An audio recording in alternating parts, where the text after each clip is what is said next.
Yeah, that's right. I'm still balling. This part two to the last Dr.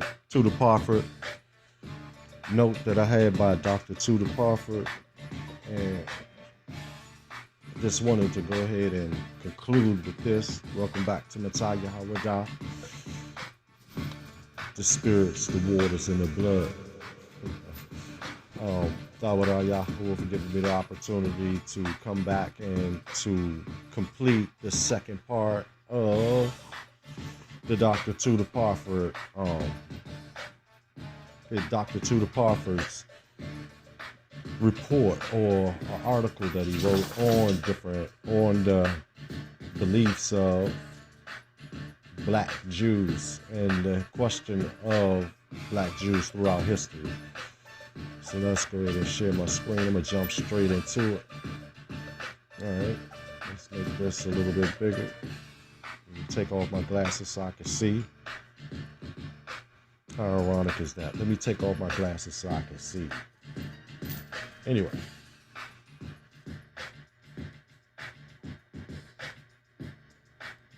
Go ahead and move that there. All right. A Jew's black.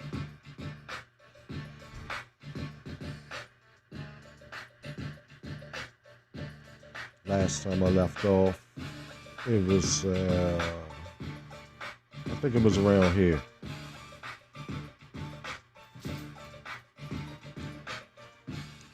The makeshift cemetery of Sudan.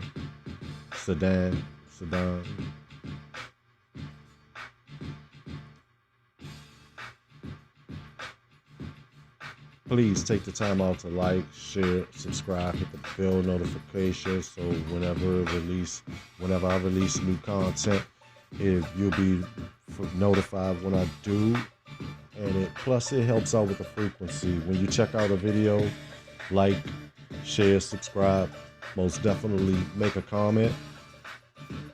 And if I see it, when I see it, and if I see it, then I'll address your comment personally.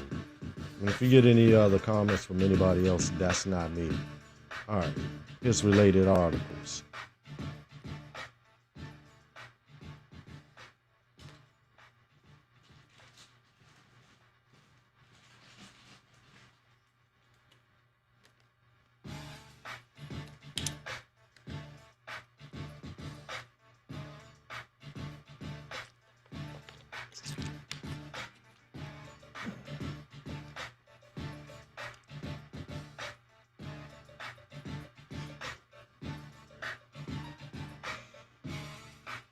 Okay, related articles. You got the article letters or arts and letters, African Hebrew Israelites.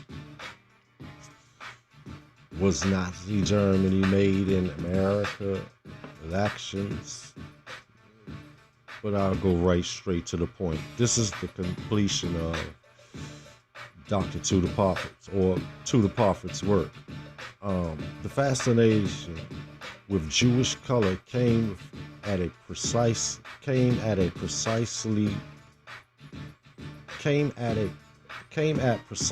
the point at which emancipation had finally come to the Jews of the Reich. However, it was also the point when the hatred of Jews was being increasingly expressed in not social, religious, or economic, not the hatred of the Jews, of a certain set of Jews, was being increasingly expressed in not social, or religious, or economics. So they was socially okay, they was religiously okay, and economically they was getting money. But in racial terms, on the catalyst for this development being Wilmar, who in 1879 introduced the term anti-Semitic into the world's political lexicon. Marr has started his political life as an antichrist as an antichrist. Marr had started his life as an antichrist. He had no particular anti-Jewish views, and in fact had 3 Jewish wives, one of whom he loved to distraction. It was during an extended trip to North America that Marr learned how to be a racist. He traveled to North America, and he learned how to be a racist. He'd seen slaves of black people in action and wholeheartedly approved of it. He loathed black people and soon transferred his contempt for black wholesales to Jews. His contempt for blacks wholesale to Jews. Filled with the views of the racist physical anthropologists of the time, such as the Scottish physician Robert Knox and Joseph Arthur Godbien, the French aristocrat who helped develop the theory of the Aryan race, Marr argued that the blood of the Negro flowed freely in the veins of the Jews. Jews therefore really were sonomically, as well as metaphorically, the blacks of Europe. Jews therefore really were sonomically, as well as metaphorically, the blacks of Europe.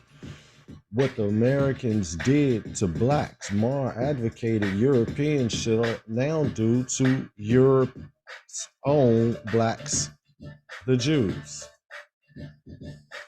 Even before the races of Nazism, Marr's equation of Jews and blacks started to fill the media of the time. Theodor Fritz, the publisher of the anti-Semitic German magazine Hammer, explained that Jews' loathsome characteristics could only be explained through their African ancestors. The acclaimed French novelist and Holocaust denier Louis Ferdinand Céline considered Jews to be entirely African.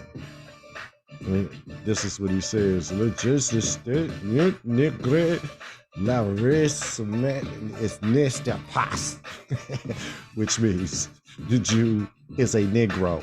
The Semitic does not exist. Right.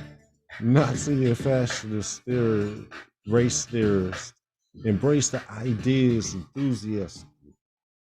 There was a broad consensus among Nazi, Vichy, French, and Italian fascists and anthropologists that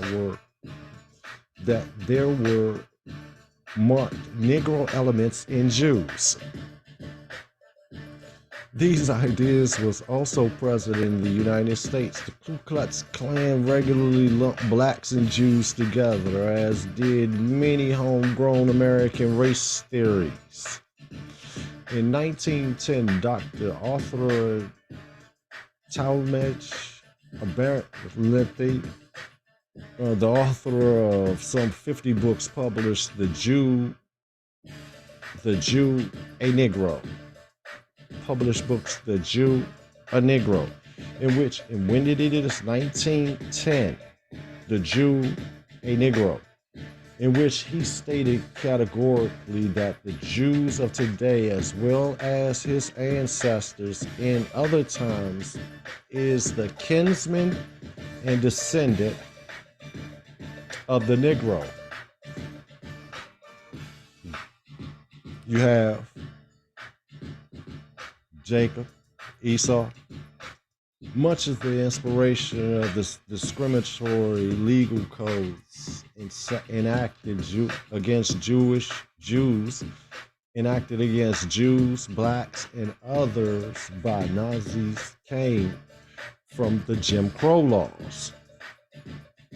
Wow, they got all of their ideas from the Jim Crow laws. Amazing. However, the main problem with American racial legislation from a Nazi perspective was that Americans did not formally include Jews in the category of coloreds. But in 1934, Ronald Fessler, later the presiding judge of the Nazis' People's Court, noted that this omission didn't really matter. The American legislation could be used without much notification because, as he put it, any judge would place the Jews along with the coloreds, even though they look outwardly white. Even though they look outwardly white. Even though they look outwardly white. Even though they look outwardly white. Hitler argued that Germany had been deliberately nigrified by the Jews whose intent was to weaken and destroy Germany's society through racial contamination. In Mein Kampf, he wrote of the Jews systematically these negroid parasites in our nation, he wrote systematically these negroid parasites in our national body corrupt our innocent fair-haired girls and thus destroy something that can no longer be replaced in the world. As Jews today confront charges of white privilege and lament the deteriorating relationship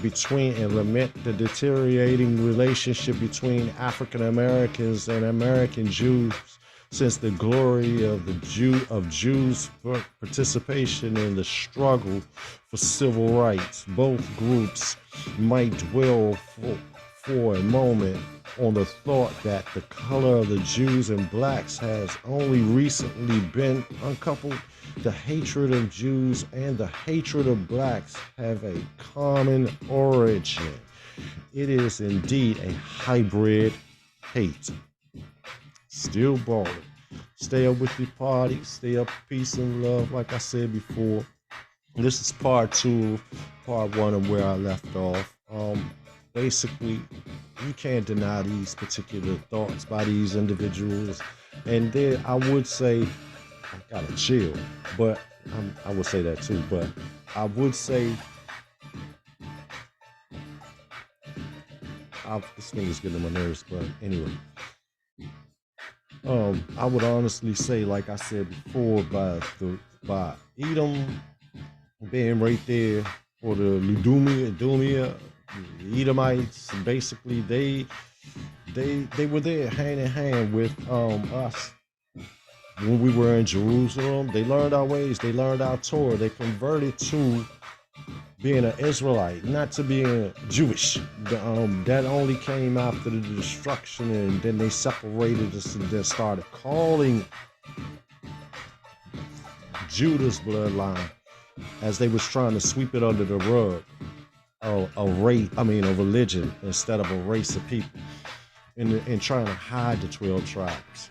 And my thing is that if you look into the history of slavery, and if you can really identify these particular individuals as bloodline descendants or the people of the Bible, how could you look at yourself the next day knowing that you did God's chosen people a certain kind of way, knowing that you feel some kind of way about God's chosen people? Do you feel some way about God? Are you a Gentile? We spread light unto the nations. Light doesn't mean salvation, and I'll go into that. With that, I'm gonna say peace and love, part 2. Stay blessed and prayed up. 1.